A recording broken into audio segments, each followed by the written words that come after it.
Ассалому алейкум бинандаҳои азизу арҷманд. Нашри навбати барномаи иттилоотии ахборро мустақиман аз телевизиони Тоҷикистон манзури шумо мегардонем. имрӯз дар Бӯстонсарои шаҳрии ҳукумати ҷумҳурии Тоҷикистон асосгузори сулҳу ваҳдати миллӣ пешвои миллат Президенти ҷумҳурии Тоҷикистон муҳтарам Эмомалӣ Раҳмон дар ҳошияи конфронси сатҳи баланд таҳти унвони ҳамкории байналмилалӣ ва минтақавӣ дар мубориза бо терроризм ва манбаъҳои маблағгузории он аз ҷумла гардиши ғайриқонунӣ маводи мухаддир ва ҷиноятҳои муташаккил вазири кишоварзии Федератсияи Россия Дмитрий Патрушевро ба ҳузур пазируфта. дар ҷараёни мулоқот масъалаҳои ҳамкории дуҷонибаи Тоҷикистону Россия мавриди баррасӣ қарор дода шуд. Президенти мамлакат муҳтарам Эмомалӣ Раҳмон таъкид доштанд, ки мо ба рушди муносибатҳои ҳамкории стратегӣ бо Россия дар тамоми соҳаҳо бахсус бахши кишоварзӣ аҳамияти аввалин дараҷа медиҳем ва умедворем, ки он минбаъд низ ба манфиати ҷонибҳо ба таври судманд идома дода мешавад. ҷонибҳо зимни мулоқот оид ба ҳамкорӣ дар самти боғдорӣ, ангурпарварӣ, сабзавоткорӣ, афзоиши иқтидори содиротиву воридотии кишварҳо, содироти меваю сабзавоти тару тоза ва дигар маҳсулоти кишоварзии Тоҷикистон ба Россия табодули андеша карданд. таъкид шуд, ки айни ҳол иқтидори содиротии мева, ангур, сабзавот ва асали Тоҷикистон беш аз 2 миллион тонна дар як сол буда, имконияти ҳар ду ҷониб барои афзун кардани ин нишондод мавҷуд аст. дар ҷараёни мулоқот роҳандозии тадбирҳои муштарак аз ҷумла ташкили корҳои логистикӣ ҷиҳати боло бурдани нишондодҳо ва таъсиси маркази тақсимоти якдохт дар Тоҷикистон зарур шумурда шуд. таъсиси корхонаҳои муштараки истеҳсолӣ, маводҳои бастабандӣ, сохтмони сардхонаҳо барои нигоҳдории маҳсулоти кишоварзӣ, ҳамкорӣ дар бахшҳои тухмипарварӣ, паррандапарварӣ, ташкили хоҷагиҳои моҳипарварӣ роҳҳои дигари рушди ҳамкории бахши кишоварзӣ номида шуд. вазири кишоварзии Федератсияи Россия Дмитрий Патрушев пас аз мулоқот бо асосгузори сулҳу ваҳдати миллӣ пешвои миллат Президенти ҷумҳурии Тоҷикистон муҳтарам Эмомалӣ Раҳмон андешаҳояшро ба хабарнигорон чунин баён дошт. В первую очередь я хотел поблагодарить господина президента за возможность, которую он мне предоставил в виде встречи с ним. На этой встрече мы обсуждали широкий круг вопросов по взаимодействию двух стран в аграрной сфере. В том числе мы обсудили возможность строительства оптово-распределительного центра за счет российских инвестиций на территории Таджикистана. Также мы обсудили различные направления, в том числе развитие племенного животноводства совместное, развитие семенного материала, в том числе картофеля. И я думаю, что все те темы, которые нашли отражение в нашей сегодняшней беседе будут в ближайшей перспективе реализовываться в рамках работы двух министерств. Министерства сельского хозяйства Таджикистана и Министерства сельского хозяйства Российской Федерации.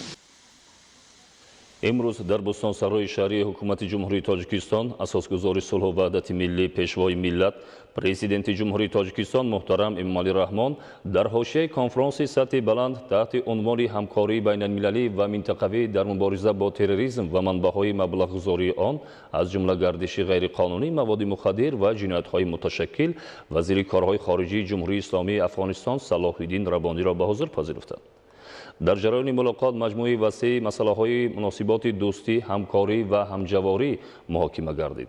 Президенти ҷумҳурии Тоҷикистон муҳтарам Эмомалӣ Раҳмон дар оғози суҳбат таъкид доштанд, ки мулоқотҳои пайваста имкон медиҳад то роҳу воситаҳои наву муассири тақвияти ҳамкории дуҷониба ва бисёрҷониба муайян гарданд.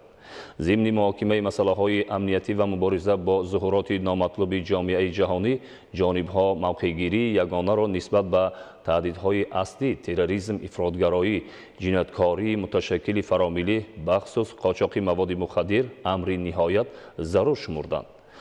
таъкид гардид, ки дар маҳаллаи ҳассоси замони муосир бахсус фаъолшавии гурӯҳҳои террористӣ ва ифротгаро از جمله گروهی به نام دولت اسلامی همکاری وسیع و دستجمعانه و عملی کشورها جهت مبارزه بر ضد ظهورات خرابی‌آور، نابود کردن گروه‌های تروریستی و جنایتکاران قاچاق مواد نشه‌آور مهم میباشد. جانب‌ها ضمن ملاقات صمیمی مسائل مناسبت‌های سیاسی، اقتصادی، انرژتیکا و زیرساختار، تأمین سطح نوی همکاری در ساحه‌های علم، معارف، فرهنگ، هنر، تندرستی، اطلاعات و فعالیت اجتماعی را بررسی کردند. با اطمینان تاکید گردید که تاجیکستان امکان دارد در شرایط امتیازی برای افغانستان برادر هزاران متخصص ساحه برق، تندرستی، آبیاری، کشاورزی، راه آهن، راهسازی، ساختمان، معماری، تکنولوژی‌های گوناگون و کادرهای علمی را تربیت نماید. استفاده ظرفیت‌های زیاد در ساحه‌های ساختمان نیروگاه‌های برق آبی، متخصص‌های هیدروانرژتیکی، آبیاری، باغداری، بهره‌برداری از منطقه‌های آزادی اقتصادی، راه‌های، پل‌ها، دالان‌های ترانزیتی و زیربناهای دیگر امکانیت‌های نوی رشد اقتصادی تاجیکستان، افغانستان و کشورهای منطقه نامیده شد. پس از ملاقات با اساسگزار صلح و وحدت ملی پیشوای ملت پرزیدنت جمهوری تاجیکستان محترم امامعلی رحمان، وزیر کارهای خارجی جمهوری اسلامی افغانستان صلاح الدین ربانی تأثیراتش را از ملاقات چنین بیان داشت. ملاقاتی با جهاد مآب رئیس جمهوری تاجیکستان داشتیم که بسیار خوب بوده. البته تاجیکستان و افغانستان روابط تاریخی فرهنگی داریم، زبان مشترک، فرهنگ مشترک داریم و یک سرحد طولانی با جمهوری تاجیکستان افغانستان داره. طبعا مسائل امنیتی صحبت شد و ما تشکر میکنیم از جمهوری تاجیکستان، از شخص جناب عالی از اینکه اونا همیشه در پهلوی مردم افغانستان بودن، به مردم افغانستان در ساحات مختلف کمک کردن. موضوع برق، تامین برق به افغانستان، موضوع بورسیه های علمی به محصلین افغانستان و مهاجرین افغانستان، تعداد افغان‌هایی که مقیم دوشنبه تاجیکستان، به همهشان رسیدگی کردن. من تشکر میکنم از حکومت جمهوری تاجیکستان، از مردم تاجیکستان و از اینکه کنفرانس مهم پیش رو داریم فردا.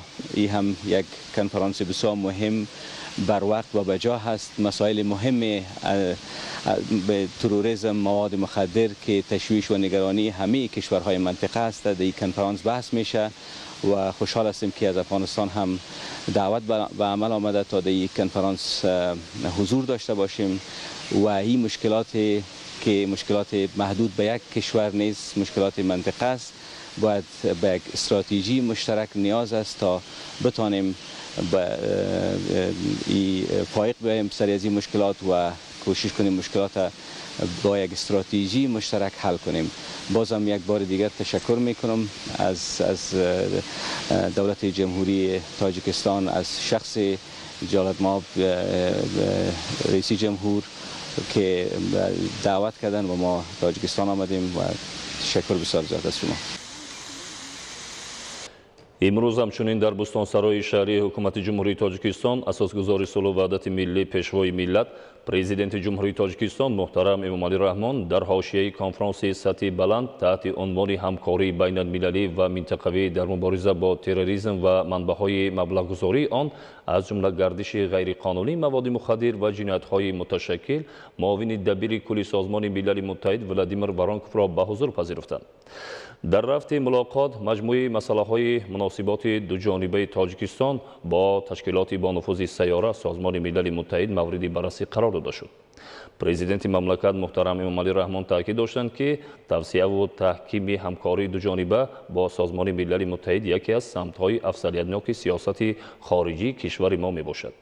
جانب‌ها ضمن ملاقات مسائل امنیتی و عامل‌های به ثبات منطقه تأثیررسان از قبیل تروریسم و مبلغ‌گذاری آن، جنایتکاری متشکل و شکل نو گرفتن فعالیت گروه‌های تروریستی را محاکمه کرده تاکید داشتند که برای از بین بردن آنها تلاش‌های مشترک و پرزور کردن نهادهای مبارزه بر ضد تهدیدهای جهان معاصر طلب کرده می‌شود.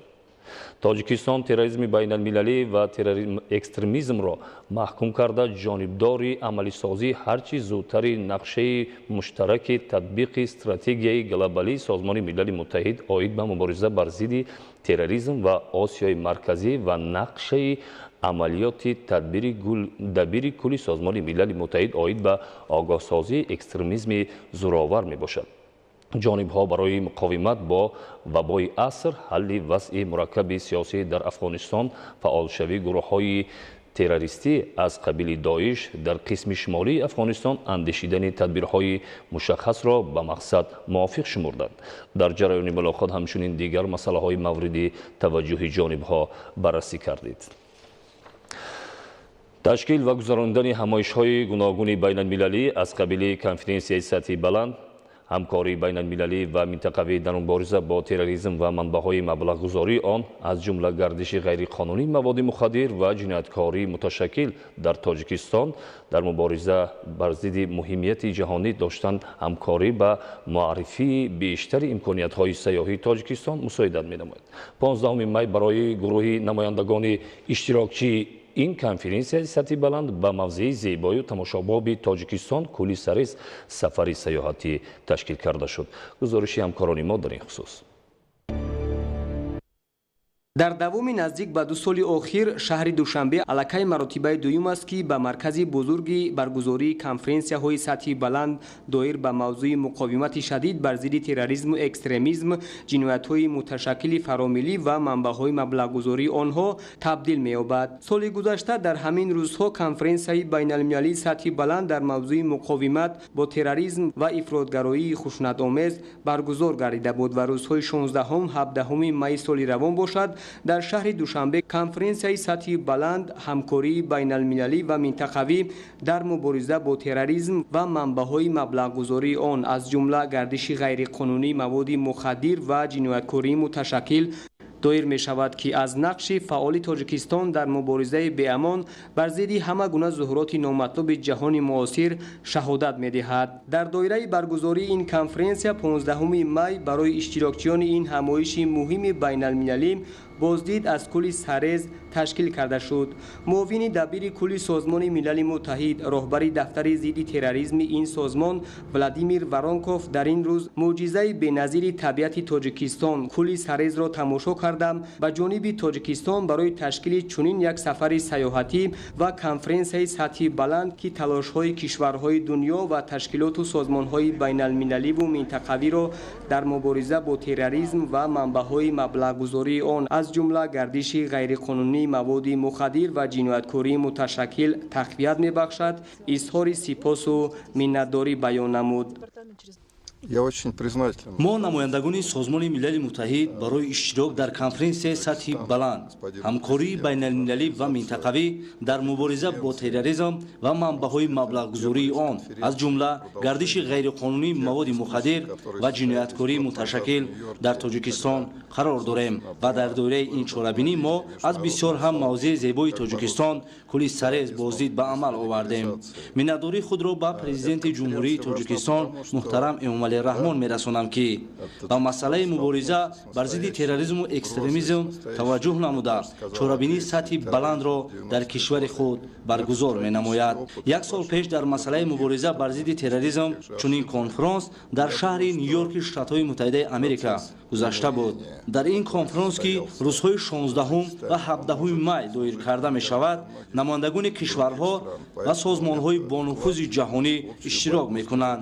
ин конференсия на танҳо барои мардуми Тоҷикистон, балки барои сокинони сайёра бисёр ҳам муҳим аст. тибқи нақша дар конференсияи сатҳи баланд дар шаҳри Душанбе намояндагони 50 давлат ва беш аз 27 созмони байналмилалӣ ва минтақавӣ, аз ҷумла вазирони корҳои хориҷӣ, роҳбарони мақомоти масъули мубориза бо таҳдиду чолишҳои амниятӣ, намояндагони ҷомеаи шаҳрвандӣ, доираҳои илмию тадқиқотӣ ва корпуси дипломатӣ иштирок менамоянд ва зиёда аз 200 хабарнигор аз расонаҳои хабарии гуногуни дунё кори ин конференсияро инъикос хоҳанд кард.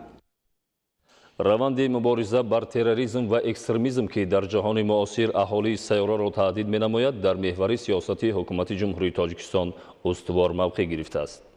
қабули барномаҳо стратегия ташкил ва роҳандозии конференсу дигар чорабиниҳои сатҳи баланд ҷиҳати ҷилавгирӣ аз ин зуҳуроти номатлуб бозгӯи талошҳои ҳамаҷонибаи ҳукумати ҷумҳурии Тоҷикистон дар ин самт мебошад. гузориши хабарнигорони мо. афзоиши низоъҳои мусаллаҳона ва амалиёти террористӣ дар замони муосир аз шумури хатару таҳдидҳое мебошанд, ки ба амнияту осоиштагии кишварҳои ҷаҳон бетаъсир нахоҳад монд ва аз ин рӯ ҳамкории дастаҷамъона ва фарогирии кишварҳои ҷаҳонро ҷиҳати мубориза дар ин самт тақозо дорад. зеро миқёс ва хусусияти ҷаҳонӣ доштани таҳдидҳое, ки онҳоро терроризм, гардиши ғайриқонунии маводи мухаддир ва ҷинояткории муташаккил ба миён меоранд, ташвишовар аст. ба ин хотир ҷумҳурии Тоҷикистон ба ҳайси узви комилҳуқуқи ҷомеаи ҷаҳонӣ талошҳои пайгиронаи хешро дар самти мубориза бар зидди терроризм ва дигар омилҳои таҳрикдиҳандаи он пурзур намуда, бо қабули барномаву стратегияҳои муҳиму саривақтӣ ҳамкориҳои судмандро бо созмону ташкилотҳои бонуфузи ҷаҳонӣ таҳким мебахшад. ҷумҳурии Тоҷикистон вақте ки мавқеи худашро дар ин масъала муайян намуд, аллакай чандин чорабиниҳои дар сатҳи олие ки бо ҷалб ва бо давати коршиносони хориҷӣ ба ҷумҳурии Тоҷикистон ва созмонҳои бонуфузи байналхалқӣ ки доир гардид бо иштироки онҳо, ин маънои онро дорад, ки ҷумҳурии Тоҷикистон ин ибтикорот ва ташаббуси пешвои миллати мо, яъне писанди ҷомеаи ҷаҳонӣ гардид.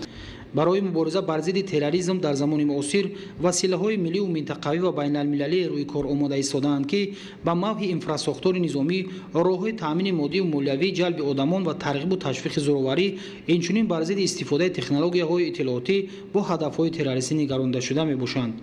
чун Тоҷикистон субъекти ҷомеаи ҷаҳонӣ бетараф буда наметавонад.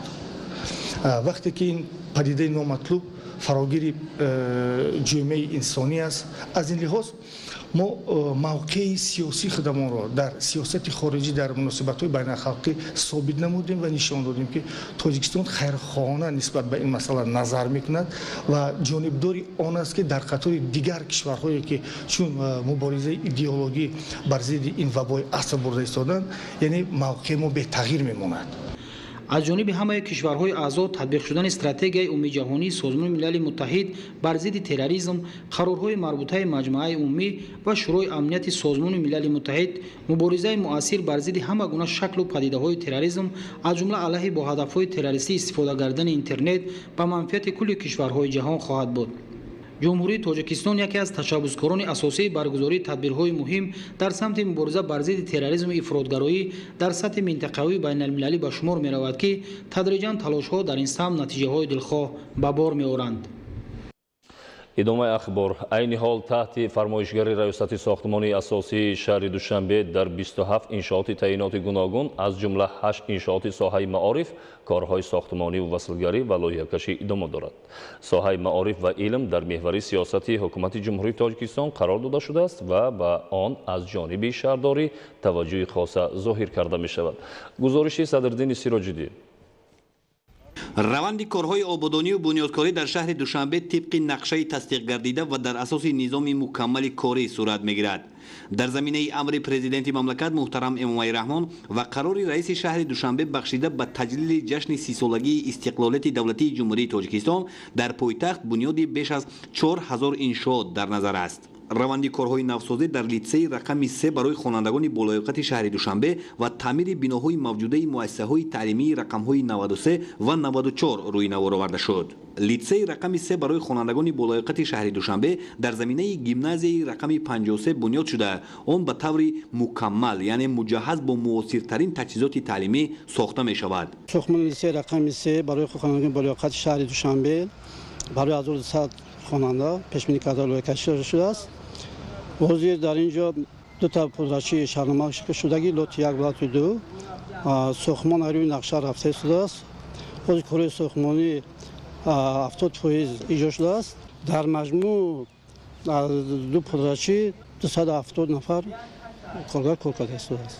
бинои навбунёд аз 3 ошёна ва таҳхона иборат буда, дар он 6 синфхона, аз ҷумла 4 синфхонаи лингафонӣ, 2 синфхонаи компютерӣ, синфхонаи технологӣ барои писарон ва духтарон, 2 китобхона электронӣ ва анъанавӣ, 3 утоқ барои ёрии тиббӣ, маҷлисгоҳ бо 485 ҷой, ошхона бо 400 ҷой, толори варзишӣ, майдончаи кушоди варзишӣ ва дигар иншооти ёрирасон бунёд карда мешавад. маҳсулоти сохтмонӣ ҳама пеш аз истифода бурдан тахсиси лабораторӣ гузаронида мешавад, баъд ба сохтмон роҳ дода мешавад. муддати истифодаи иншоот ахири моҳи августи ҳамин сол дар назар дошта шудааст. муассисаи таҳсилоти миёнаи умумии рақами 93 ки солҳои зиёд ба хонандагон хизмат намудааст, пурра таъмиру таҷдид шуда истодааст. дар ин муассисаи таълимӣ 1960 хонанда ба таълим фаро гирифта мешавад. ба ҳолати имрӯза дар муассисаи мазкур 95% корҳо ба сомон расонида шудаанд.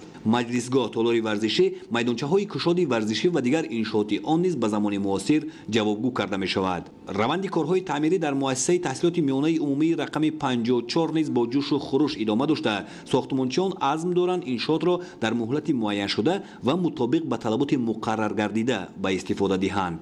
то имрӯз корҳои сохтмонӣ ва василгарӣ 81% иҷро гардидааст ва кӯшиш менамоянд ки корҳои сохтмонӣ ва василгариро иншоотро пештар аз муҳлат иҷро намоянд ва босифа. таъмиру навсозии муассисаҳои номбурда бо фармоиши муассисаи давлатии раёсати сохтмони асосии мақомоти иҷроияи ҳокимияти давлатии шаҳри Душанбе аз тарафи ширкатҳои сохтмонии дорои имконияти васеъ ва бо ҷалби мутахассисони соҳибтахассус анҷом дода мешаванд. анҷоми корҳо дар ҳар як иншооти навсохташаванда ва таъмир мешуда мутобиқ ба меъёри муосири сохтмонӣ ва бо назардошти низоми кунунӣ дар соҳаи маориф вусъат доранд. Садраддин Сироҷдин Аҳлиддини Карим барои барномаи ахбор. акнун таваҷҷӯҳ намоед ба хабарҳои хориҷи кишвар. дар музофоти ҳалаби Сурия дар натиҷаи ҳамлаи гурӯҳи террористон 8 сокини осоишта ба ҳалокат расида, даҳҳо каси дигар ҷароҳат бардоштанд. дар қисми ғарбии Нигер гурӯҳи силоҳбадастон ба хизматчиёни ҳарбӣ ҳамла карда 17 низомиро ба ҳалокат расониданд. шарҳи пурраи хабарҳо. дар қисми шарқии вилояти ғазнии ҷумҳурии исломии афғонистон хизматчиёни ҳарбӣ бар зидди гурӯҳҳои силоҳбадаст амалиёти зидди террористӣ гузаронданд. дар натиҷа 42 силоҳбадаст маҳв карда шуда, даҳҳо тани дигар захмӣ гардид. ҳамчунин кормандони сохторҳои қудратии афғонистон дар рафти муқовимати мусаллаҳона техникаи ҳарбии силоҳбадастонро нобуд карданд. таврии васоити ахбори оммаи маҳаллӣ гузориш медиҳанд, дар ҷараёни амалиёти зидди террористӣ сокинони осоишта осеб надиданд. бо вуҷуди он ки кормандони сохторҳои қудратии афғонистон дар минтақаҳои гуногуни вилояти ғазнӣ амалиёти зидди террористӣ мегузаронанд, дар минтақаҳои алоҳидаи вилоят силоҳбадастон зиёд мебошанд. дар қисми ғарбии Нигер гурӯҳи силоҳбадастон ба хизматчиёни ҳарбӣ ҳамла карданд. дар натиҷа 17 низомӣ ба ҳалокат расида, 6 каси дигар ҷароҳат бардошт. ҳамчунин 11 хизматчии ҳарбӣ бенишон шуд. тибқи иттилои ҳукуматдорони Нигер дар музофоти Тилабер силоҳбадастони номаълум ба хизматчиёни ҳарбӣ ҳамла намуда, сипас аз маҳалли ҳодиса фирор карданд. ҳукуматдорони Нигер барои сарнагун кардани силоҳбадастон ба музофоти мазкур хизматчиёни ҳарбиро сафарбар намуданд. дар минтақаи Эн-Найраби музофоти ҳалаби Сурия гурӯҳи террористон минтақаҳои аҳлинишинро аз яроқи вазнини ҷангӣ ҳадаф қарор доданд. дар натиҷа 8 нафар аз сокинони осоишта ба ҳалокат расида, даҳҳо каси дигар маҷрӯҳ шуданд. кормандони хадамоти дахлдор захмиёнро ба беморхонаҳои наздик интиқол доданд. ҳамчунин силоҳбадастон шабона рӯзи охир минтақаҳои аҳлинишини музофоти Лозиқия ва ҳамаи Суриyaро мавриди мушакборон қарор доданд. ин дар ҳолест ки хизматчиёни ҳарбии Сурия дар минтақаҳои гуногуни музофоти Ҳалаб пайваста бар зидди гурӯҳҳои террористӣ амалиёти махсус мегузаронанд. дар анбори нигаҳдории маҳсулоти моеъ барои шустани шиша ва равғани молидании нақлиёти вилояти Ленингради Федератсияи Россия сӯхтор сар зад. алангаи оташ дар муддати кӯтоҳ ба масоҳати 12 000 метри мураббаъ паҳн гардид. вобаста ба ин ба сокинони наздики ҳодиса тавсия дода шудааст ки аз манзилҳои истиқоматиашон набароянд. кормандони хадамоти оташнишонӣ барои хомӯш кардани алангаи оташ соатҳо мубориза бурданд. тибқи иттилои пешакӣ сабаби сар задани сӯхтор дар анбори вилояти Ленинград дар расиши кӯтоҳи ноқилҳои барқӣ мебошад. дар ҷазираи Корсикаи Франсия ҳаво сард шуда барф борид. ҳолати пешомада ба ҳаракати нақлиёт дар роҳҳо халал ворид кард. дар баъзе аз минтақаҳои ҷазираи мазкур баландии барф 40 сантиметрро ташкил медиҳад. якбора сард шудани ҳаво ва бориши барф сабаби канда шудани хатҳои интиқоли нерӯи барқ гардида, сокинон аз истифодаи барқ маҳрум монданд. кормандони хадамоти коммуналӣ барои тоза кардани роҳҳо аз барф фаъолият доранд. барномаи ахборро идома медиҳем. барои 2 соли оянда захира кардани хӯроки чорво аз тадбирҳои муҳими чорводорон барои гузарондани давраҳои зимистон маҳсуб меёбад. дар ноҳияи кушониян бо истифода аз имконият ва шароити минтақа, хоҷагидорон нақша доранд ки беш аз 30 000 тонна хӯроки дурушти чорво захира намоянд. гузориши Абдурозиқи Азиз ва Зубайдуллои Қодир аз ноҳияи кушониян.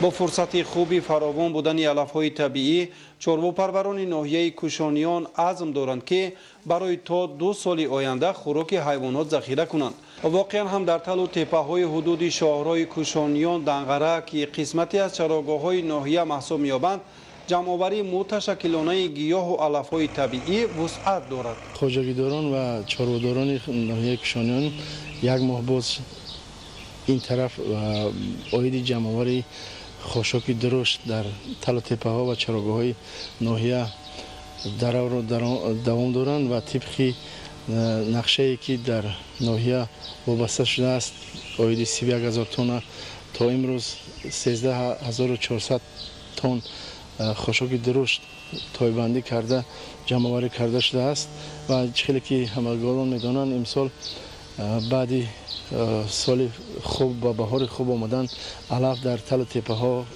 به حد خودرو خوب نشونما کردند. طوری از بخش کشاورزی ناحیه کوشانیان اطلاع دادند سرشمار چروا در همه شکل‌های خوجگیداری به بیشتر از 70000 سر می‌رسد. نقشه ذخیره خوراک چروا باشد 31000 تن پیش بینی شده است.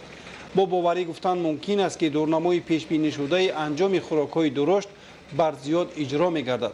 در همه جماعت‌های دهاتی ناحیه کوشانیان بخش چرواداری موجود بوده.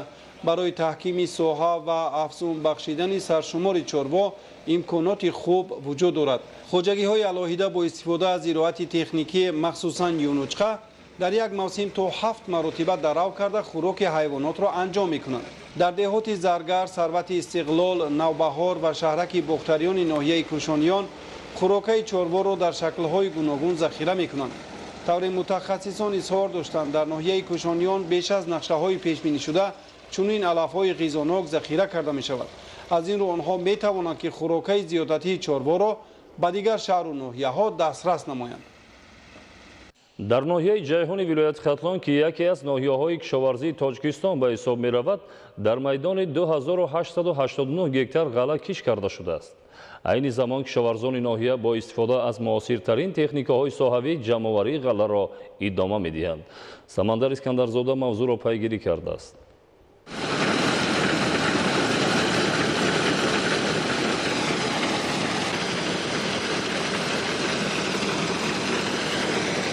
имрӯзҳо дар майдонҳои кишти ғала хоҷагидорони ноҳияи ҷайҳун бо истифодаи комбайнҳо ба ҷамъоварии ҳосил машғуланд. фаъолияти дастаҷамъона ва истифодаи техникаҳои муосири соҳавӣ собитгари он аст ки кишоварзони ноҳия барои беталаф ҷамъоварӣ кардани ҳосил талош доранд.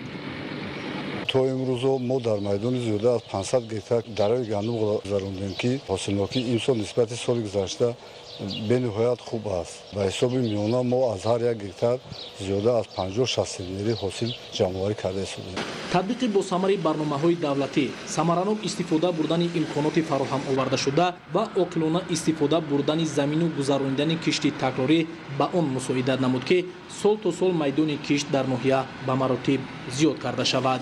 зеро роҳандозӣ чунин тадбир имкон медиҳад ки хоҷагидорон аҳолиро бо маҳсулоти истеҳсоли худӣ ба пуррагӣ таъмин намуда барои рушди яке аз ҳадафҳои асосии ҳукумати ҷумҳурии Тоҷикистон таъмини амнияти озуқаворӣ саҳмгузор бошанд. ҳосили расида ҳавасмандии кишоварзонро барои истифодаи мақсадноки замину рушд додани соҳа дучанд сохтааст. таҷриба нишон дод ки риояи қоидаҳои илман асосноки парвариш ва заҳмати пайваста барои гирифтани ҳосили баланду дилхоҳ асос мегузорад. яке аз омилҳои асосӣ баланд бардоштан на танҳо зироатҳои ғалладонагӣ тамоми зироатҳои кишоварзӣ ин риояи қоидаҳои агротехникӣ парвариши зироатҳо мебошад. чӣ қадаре ки дар замин меҳнат кунед метавонад ки ҳосили дилхоҳро ба даст орад. хоҷагидорони ноҳияи ҷайҳун кӯшиш доранд ки баъди ҷамъоварии ҳосили ғала маҳсулоти гуногуни ниёзи аввал аз ҷумла дар майдони беш аз 300 гектар кишти шолӣ гузаронанд. зеро шароит ва иқлими ноҳияи ҷайҳун барои аз як замин гирифтани 2-3 ҳосил мувофиқ аст ва ин таҷриба дар солҳои охир собит сохтааст ки кишоварзон аз ҳисоби кишти такрорӣ ва ҳамчунин дар як вақт кишт намудани 2-3 навъи зироат дар як қитъа фоидаи зиёд ба даст меоранд. мин баъд низ хоҷагидорони ноҳияи ҷайҳуни вилояти хатлон бо мақсади афзун намудани дастовардҳои истеҳсолӣ, гирифтани ҳосили баланд, ба шуғл фаро гирифтани мардум ва ғанӣ намудани бозори истеъмолӣ бо роҳандозии тамоми имконоти мавҷуда соҳаи кишоварзиро рушд медиҳанд. Самандар Искандарзода, Илҳомиддини Сайфиддин аз ноҳияи ҷайҳуни вилояти Хаттон барои барномаи иттилоотии ахбор. мавзӯи дигар дар вилояти суғд бахшида ба рӯзи ҷавонони тоҷикистон мусобиқаи вилоятӣ аз рӯи 15 намуди варзиш барои дарёфти ҷоми мақомоти иҷроияи ҳокимияти давлатии вилояти суғд оғоз ёфт. дар ин мусобиқа дар баробари варзишгарони мамлакат довталабон аз ҷумҳуриҳои Қазоқистон, Қирғизистон ва Ӯзбекистон низ иштирок менамоянд. гузориши Маҳмуд Аҳмадзода ва Дилшод Юсуфӣ. дар қасри варзиши шаҳри Хуҷанд мусобиқаи калони варзишӣ барои дарёфти ҷоми мақомоти иҷроияи ҳокимияти давлатии вилояти суғд аз рӯи намудҳои гуногуну маъмули варзиш оғоз гардид, ки дар он варзишгарон аз шаҳри Душанбе, вилояти Хатлон, ноҳияҳои тобеи марказ ва довталабон аз ҷумҳурии Ӯзбекистон, Қазоқистон, Қирғизистон ширкат меварзанд. дар расми ифтитоҳи мусобиқаи варзишии роҳбарияти вилояти суғд масъулини риёсати ҷавонон ва варзиш, намояндагони федератсияҳои варзишии кишварҳои иштирокчӣ ва варзишгарону дӯстдорони варзиш, ки беш аз 3000 нафарро ташкил медоданд, ширкат намуда баргузории чунин чорабиниҳоро намунаи рушди варзишу тарбияи ҷисмонӣ, баланд бардоштани малакиву маҳорати варзишгарон, дӯстии байни давлатҳо арзёбӣ намуданд. тавре иттилоъ дода шуд, мусобиқа аз рӯи намудҳои варзиши футбол, баскетбол, тенниси рӯи миз, шоҳмот, варзиши муштзанӣ, куштини миллӣ, камарбандӣ, тарзи озод, камонварӣ, дастхобонӣ, шиноварӣ, тирпаронӣ, дучархаронӣ ва картинг сурат мегиранд, ки иштирокчиён, ҷавонон ва духтарон вобаста ба намудҳои варзиш байни ҳам сабқат менамоянд. макони баргузории мусобиқаҳо толору майдонҳои варзишии шаҳрҳои Хуҷанд, Гулистон, Истаравшан, Исфара, ноҳияҳои Бобоҷон, Ғафуров, Масҷод, Ҷаббор Расулов ва ноҳияи Ашт интихоб гардида, варзишгарон баробари иштирок дар мусобиқаҳо аз маконҳои таърихию зебои ин шаҳру ноҳияҳо дидан карда ва рушди намудҳои варзиш, шароитҳои муҳайё намуда дар минтақаҳои вилоят шинос мегарданд. мақсад аз баргузор гардидани чунин чорабиниҳои варзишӣ ин мустаҳкам намудани риштаи дӯстӣ байни давлатҳо ва пойдории сулҳу субот мебошад.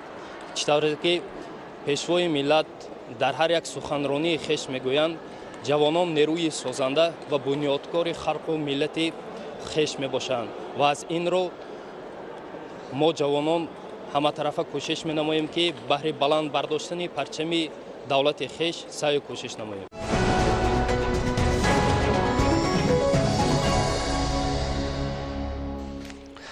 бинандаҳои арҷуманд, ин бод барномаи иттилоотии ахбор. бо расидани дигар иттилои тоза шуморо дар нашрҳои минбаъдаи ахбор ошно месозем. саломат бошед.